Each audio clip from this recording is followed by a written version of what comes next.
So many people online are talking about how do I get a cheaper cost per lead? How do I use AI? Today, I'm going to be showing you the system that I run using AI to get a cost per acquisition, so a cost per sale of $300 consistently in high ticket lead gen. Now, obviously, there's a lot of variance here depending on what industry you're in, but regardless, doesn't matter what niche, doesn't matter what industry, this can be used across the board. And today, I'm going to be showing you the key aspects that I do to get a competitive edge to beat the market. Let's do it. System behind sub 300 cost per acquisition. Now, cost per acquisition is cost per sale, revenue to the business. So this is not leads. This is not late stage, whatever. This is literal cost to get a sale. Now, this sale could be $20,000, $30,000, $50,000, depending on the business, depending on its coaching, depending on its solar, kitchens, like whatever it is, as long as it's high ticket, this system works. Now, the reason why this is going to be a quick deep dive is basically because it's a very different system to than what people traditionally run. So a lot of the time people run basically glorified SMMA businesses that now have AI kind of touched on top, but a lot of actual marketing doesn't get considered. And to get costs like this, it's more than just tactics. Now, tactics will get your cost per acquisition down, but you need a system to achieve this. So today we're going to be going through, and I'll just zoom this out just so you can see it. We're going to be going through the whole system, kind of one by one, and going through the key aspects, and then doing a bit of a deep dive. So let's jump into it. So the claim, and also I guess the key element of this video is the fact that this is defensible, so it's not literal. So $300 is an anchor, and it basically means you can get lower than this, but you can also get higher than this. It's kind of like the baseline. $300 is very achievable. I have times have had like $150 cost per acquisition. I've also had 500, but you blend around that $300 mark. I've found. It depends on your geographic area. It depends on so many different variables. And I think anyone who's telling you hard case numbers per lead, per this, whatever, they're lying. There's a lot of variance. So, and going solo is not bad. You want good clients and stuff like that. So here, basically, some of the things that I think need to be set up front is AI runs most of this, but it's not fully there yet. And I think if you've clicked on this video being like, oh, I'm just going to put an AI and get $300 cost per, like, you're dreaming. That's not a thing yet. There is work required, but it's possible. A human in the loop is required and important most of the time. You're spending a lot of ad spend. Some of these accounts are spending $10,000, $15,000 a month. And, you don't want to turn around and I'm not saying you have to spend that much, but you don't want to be doing that without having a human in the loop. And there's a lot of setup, systems tweaking, a lot of that stuff. I'll dive into my school group and go high level setups and things like that later, which, you can skip a lot of that setup, but for a lot of the time, there is a lot of setup. So this video is basically a deep dive, top level, trying to stay top level in regards to how this system works. So first, let's jump into it. So how does a traditional agency run? And I think this is the most important step to talk about is how do I relate to this picture? Like, what is my role play in this? So how does a traditional agency work? So the stack a client traditionally pays for an appointment setter. Now, usually they're paying $30 an appointment, and typically it's commission only. So this is like a lot of the time they're happy with this. Sometimes they pay for a web developer, but it's like a once-off. AI's kind of condensed that really well.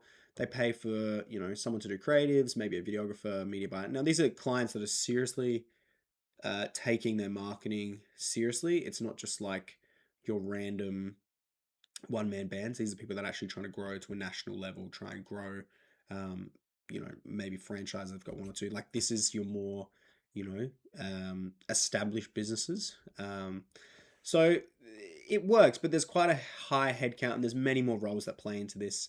And an agency typically puts their margin on absolutely everything they get charged. Like I know me when I was running my agency, I was charging $3,000 a month at a bare minimum. So I wouldn't work for less than $3,000 a month. And even with using AI tools, I still slung $3,000 a month to the client to run ads, to run this. But I never took a cut of anything. Sometimes you see people taking percentage of ad cuts, things like that. But traditionally, $3,000 to $5,000 is where these people sit. And the reason they sit this high is because they sling these costs to the people. So basically, now we talk about the new system. So the same system run on AI. So basically, traditional, this is how it works. Appointment setter, creative, hard to change, web developer, medium, whatever. a lot of this is kind of fluffed up for selling the case. And usually it's not this bad. But run on AI. Why does AI matter? Because we have a voice, SMS system, email doing the chasing. AI creative testing is absolutely absurd. Like we can test so many things so quickly. And we can basically, whenever there's an issue, we can update that. Um, Basically, sites, quiz builds, changes, updates can be changed. Because basically, if you look at the entire process of what gets you a cheap cost per acquisition, there's like many things. How expensive is it to get the lead cost? And then that lead cost can be broken into what are our metrics from what's our click through rate from ad to landing page. You can go one step further, like what's our hook rate on the ad, and then what's our conversion rate between click through rate of ad to website, and then what's our landing page quiz click, and then what's quiz completion, and then what's follow. Like you can look at every single step and optimize it, and AI kind of lets us do that pretty quickly, rather than it being like a really long task. I think another big thing, which is a massive shout. I'm just gonna give you this for free, which I'm not sure many people figure out, but you can use Claude Code Cowork to use the Go High Level backend. Um, I've got a strategy doc in my school which basically showcases and will teach your cowork to skip a lot of the problems I have. Hopefully they don't remove this. There's no way they really can because it's just computer use, but absolute game changer. So nothing really changes. Like you're still doing the thinking. AI helps with the thinking, but basically it just collapses how we can maintain and Ravisher offer, which I'm getting to now. So the difference. So I think it's really interesting here to discuss what's different in my system. So I think this is the one thing that I have four main differences, and then some bigger ones. These are my differences, which you're probably thinking, "Oh my god, really? That seems really stupid." So, number one, which is the big one, is I pay for the ad spend. I pay for the ad spend. So, a lot of you are probably thinking, "Oh my god, click off this video. Like I can't front that," and that's true. A lot of people can't, and I built up to this by running a normal agency, but I'm pretty sure I'm one of, if only, at least in Australia, I think I'm one of the only people running this offer. I mean, a lot of people run like pay per lead or pay per appointment, but I literally run a few clients and I pay for the ad spend. So for some of the clients, that can be a lot of cash flow being spent every single month, but basically allows us to, um, makes us have more control because we're in there with them, if that makes sense. Like if they win, we win. If they lose, we lose. So we wear more of the risk, which makes it really easy to sign clients. You're probably thinking, Will, why would I go and spend $3,000 to $5,000 on a smaller account per month? Well, that brings me to number two, is I get paid on the percentage of revenue. So the reason why cost per acquisition is so important to me is because the more leads and the cheaper my cost per acquisition is, the less money I'm spending. And the more money I make, the more sales my client makes that I'm attributed to. So attribute meaning that I can clearly state that I played a part in getting that sale. I get a percentage, so it's between 5 and 10% depending on the scale of the client and depending on that client was at before we started working together. So what that does mean, and I'm sure a lot of you will probably ask, think about it. So the industries that I typically play in, which is your solar, kitchens, things of that nature. Sales are between 20 or 30, and I take percentage of revenue. So you do the maths. But depending on the clients, I've had some clients basically generate ebbs and flows. But you got to remember, I still got to pay for the ad spend, so it's not all pure profit. But you making I was making $3,000 per client per month, and now I've had it to the point where I have the potential, and I have made say $10,000 to $20,000 a month from one client. So obviously take away your ad spend, which basically puts the emphasis on you. If you're good at your job, you get paid more. If you're bad at your job, you're going to lose some money. But that sounds really bad. But you got to remember, even if you have a retainer, you're actually in that boat as well. It's just rather than, you can never net zero. But I think a lot of people forget that you're always judged on performance, regardless of if you're fronting money or if you're not. You are always being judged on performance. This just puts it more on the table, and you get paid for it if you do well, and you don't get paid if you do bad, and you can potentially lose money. But there's ways we can navigate that. But basically, I'm not going to deep dive into that, but that is really crucial as to why such a low cost per acquisition actually matters. So, third, AI driven. Yeah, makes sense. I'm a one man band, plain and simple. I don't have anyone else in my company. I use contractors when needed. but I don't have a team anymore like I used to. Contractors are much more easier from a tax perspective. Don't have to pay payroll, things like that. And then also AI is just excellent when it's set up correctly. Now, fourth is I run two brands for the same client. So basically, whenever I work with a client, I use their existing brand and then I make a second brand, which is an AI driven brand, which is completely fake. It's not real in any capacity. And they basically flow into the same pipeline. Now, that is a very big difference. That and a lot of people, I don't know of anyone doing this. It'd be kind of hard to know if anyone does that. I'm sure some people do, but this is a massive difference because it basically lets me run one really strong, really quick changes, do whatever I want. And then the second one is their existing brand. I don't touch that. I grow it, but I don't touch what they've already made. So the transition is really seamless. So the system in one flow. So let me zoom this out so you guys can see. So the system in one thing. So I only do Meta. I don't use Google, organic, any of that. I'm gonna be honest with you. Tried doing all that. Yeah, it can do well. You can get cheap stuff, but I find Metas, and if you have a good referral process, you end up, because I get a cut of the referrals as well. So, if you have a good meta and a good CRM follow up after the sale, you end up getting a lot of referrals. So that's where you kind of lower your cost per acquisition even further. But I only run meta. Landing page, pretty simple stuff, custom quiz, whatever. Build for offers. I do stuff on the SEO side of things. But to be honest, once again, meta is key. Obviously, a lot of emphasis on that does put a risk on the business because you're focusing on one stream completely.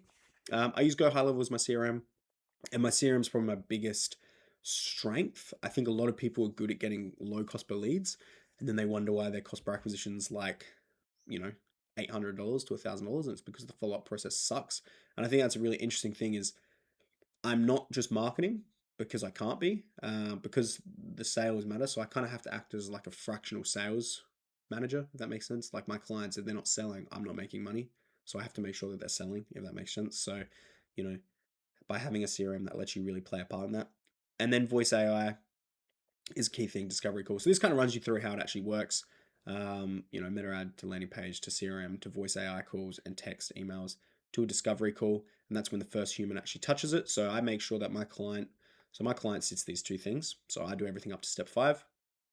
But the discovery call is sat by someone in the company that knows the product information best. But everything up to that point is the discovery call. Also, I'm sure someone probably is wondering, when do the two brands collide? The real brand and the AI brand at the discovery call. So AI, honestly, this is like the biggest thing, and people need to remember, like, AI is just a vessel for getting things done quicker. It's not like I mean, Fablefarm's pretty darn good, but it's a tool at the end that you need to use it as a tool. So and if everyone's using that tool, it kind of becomes the new baseline. So you have to remember that. It's like the easier it is for everyone to use, the more everyone's using it. And you need to remember that lead generation is a competition. It is not like, you're competing for the same people in the same market. So you need to make sure you're being as hyper competitive as possible.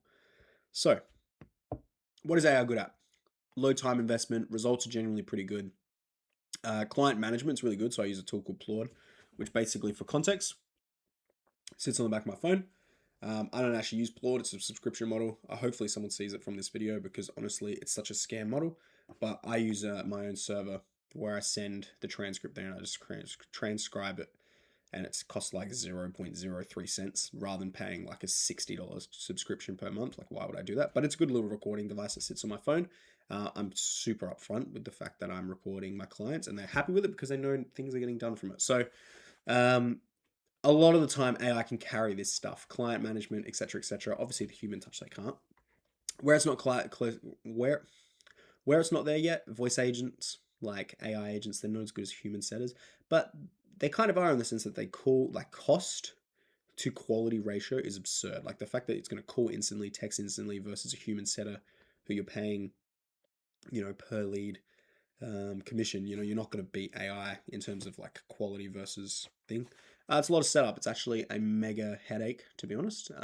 Now that's why people like me are valuable to people like you, because I can skip a lot of this setup process, but still it requires a lot of tweaking. Ad spend without a human watching is just straight crazy.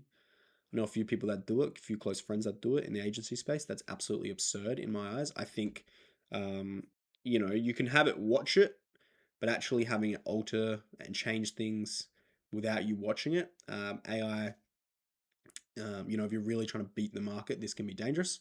And full autonomy doesn't exist. Anyone saying it does is lying. AI is just a tool. The real constraint, the real constraints, client management, relationships, ad hoc, yeah, and like the exciting stuff is like 90% there though. So let's go over here. So the dual brand is kind of the big winning point. This is how I get a lot of my success. Feel free to steal it if you want. It's not rocket science. If you haven't thought of it already, go ahead and steal it. Why not? So basically, I use two brands. Brand A is real, and I have a background in marketing, so I'm head of marketing for a company at the moment as my day job, and I run this on the side while I'm trying to build up my finances and pay off my house really quickly and things of that nature. So brand A is real, and what that means is we use positioning, we use real footage. There's deep brand strategy, positioning, trust, premium closing, no discounting. Like it's premium. It is a legitimate brand. There's no AI used at all across it. Now on the back end there is, but on the front end there's no AI whatsoever. And we almost lean into that, the fact that like our competitors are using AI. Now brand B is made with AI. So it's new account, new pixel, new landing page, new everything, completely branded from top to bottom. You do this absolute afternoon. There's so many videos about this. I'm sure I'll do one as well. But to be honest with you, it's not rocket science. It's completely AI, new AI ads. There's people talking about, use Higgs fields, this, whatever, it doesn't matter. Now, it doesn't matter how you really get your AI ads, image ads, video ads, whatever. They're separate conversations for another day. But regardless, the matter of fact is you're running AI creatives. Now, these work together. Why? Because you test. So you use AI to test the real brand is the big difference. So I don't film with clients very often. Why? Because I don't like to. It's expensive. It costs me money. If I have to hire a contractor because they're in another state, and I don't really like doing shoots anymore, so I usually do hire a contractor. That can cost a little bit of money for a good contractor if they want to get good shots. And that's worth doing once or twice for the real brand. But when we are going to shoot something, I want to make the most out of it. So that's why testing what works on brand B before filming on brand A not only saves us money, it saves everyone time, and it also means we're not testing as much. So the data loop, why does it get better? You have to really think like you have to live in the data and you have to be obsessed with improving the numbers, percentages. 1% increases all add up. If you're not someone who's going to be ruthless in testing and ruthless in asking the question of, can we get this landing page to convert at an extra, 0.1%? All that stuff adds up, and so many people aren't willing to do that. They're looking for tactical shortcuts and things of that nature. And at the end of the day, you know, signing new clients and things of that nature, which I'll get to. And my model's unique that, my system works. So I can basically, I would be confident that I could approach a new client in my city, in my country, probably even internationally, and just say, hey, I'm gonna pay for your spend, and I only get a cut if you win. Like, the offer's really good, and I position myself that way because I back myself. But the only reason I back myself is because of this. I'm obsessed with the data. So most agency, you're also gonna sorry, you're also gonna beat a lot of your competitors because a lot of people and most agencies optimize for leads, because that's what looks sexy to the client as an agency. I know that. I used to do that. I would optimize for leads as well. Why? Because if I'm getting you a $15 per lead and you're selling at a cost per acquisition of 1,000, well, it must be your fault, not mine. So there's a lot of quick wins to pick up. Yeah, so basically this is the flow. So sale closes, it captures the call, the income, feed it back to Meta. Meta finds more buyers, ads get cheaper. That is the most bare bone way to explain it. Like, obviously it's a bit deeper than that, but what I want you to really get in your mind is we have a feedback loop of data. When more clients come in, we are changing things and reiterating things to make it better, which is really important. And this is where like living in the commercial side with your clients really important because you can help with pricing, sales data, things like that. Um, yeah, it's really good. So traditional outreach methods are becoming very saturated, and you can put in the reps and you will get clients. I will champion that. You can, but for someone like myself, and maybe for you who watches, if you're not starting it like a lot of the times, find someone in your local network through your parents, through your friends, through whoever you can, and just run their marketing and actually get good. Because once you get good and you get actually good results, doors will just open themselves. The best way to get clients is just to do a really good job. And if you do a really good job, not only will you retain and have less churn, because a lot of people churn and burn. I used to do it. It's good fun, churn and burn. But it's not very scalable. The best way to do it is to have good results. Because I don't want to work with more than, to be honest with you, my ideal clients would be like 5 clients, but I work with those clients very closely. I scale, they all dominate their areas, and I take a percentage of the revenue. It's perfect for me. If you're doing a rev share or something of that nature, you have to qualify. The business isn't like operationally sound, they're in debt, their install team sucks. Like, good luck. Marketing will never save them. So you have to know all this stuff. But the pitch is so good that kind of lets you get these things. Which brings us to the numbers, the fun stuff. What's real, what's possible. So cost per acquisition. So I think it's worth saying cost per acquisition can only go so low. And I think it's about getting consistent. I mean, if you can have a consistent $1,000 cost per acquisition, it's not that good. It depends on your niche. Let's say solar. Solar installs in Australia go between $20,000 and $30,000. And then the business probably profits, say 10. No, let's say like 7. Plus business costs gets us down to like 6, which means a cost per acquisition of 1,000. We're still making like $3,000 to $4,000 profit to the business. So like you're still good, which is the big thing about consistency. Yeah, if you consistently get that, you can build everything else around it. If you can't consistently hit it, thanks for coming. See you later. Same goes for coaches and things like that. If I know I can consistently get new clients at X price, even though that X price might be, 2 times what you're seeing online, who cares? It's consistent. And obviously you work to get it better, but consistency is more valuable than massive highs and lows. Volume has a cap. This thing's hit me hard a few times. Like there's only so much of an addressable market. And this is why being on the commercial side with the clients is very important, because you can talk about scaling into new markets. If you're in America or Australia watching this video, New Zealand, things of that nature. Actually, New Zealand, probably not, but you can obviously scale into other states, things of that nature. I think another thing as well is it's not about tactics. A lot of videos nowadays are just tactics, and half of it doesn't matter. You need to just truly, the biggest thing is like the bar is stupidly low. A lot of people out there look like they know what they're doing. Most people don't when you actually compare, what they're doing. But there's no secret pill. There's no secret tactic or meta hack or this, that. It's all it is basically pick an industry. So solar, roofing, HVAC, coaching, whatever your industry is, and just double down on that industry. Go deep. You should know what your competitors are doing. You should know what your competitor agencies are doing. You should know what, you should know the numbers. What does it cost to a client? What are our customers, category entry points? What are their pain points? If you understand the industry more than anyone else, that in itself is a key skill. I think also another thing that's really worth saying here is, I run this part-time. I have a day job.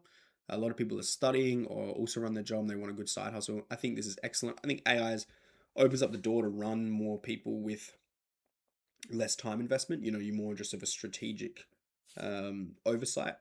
So I think, at least for myself, like I have no interest in running a 20 client global agency. I never have, never want to, because there's some things I don't like client relationship management is difficult at times. Churn is a big thing, and can really crush your business. There's competitors undercutting, but I think, at least for me,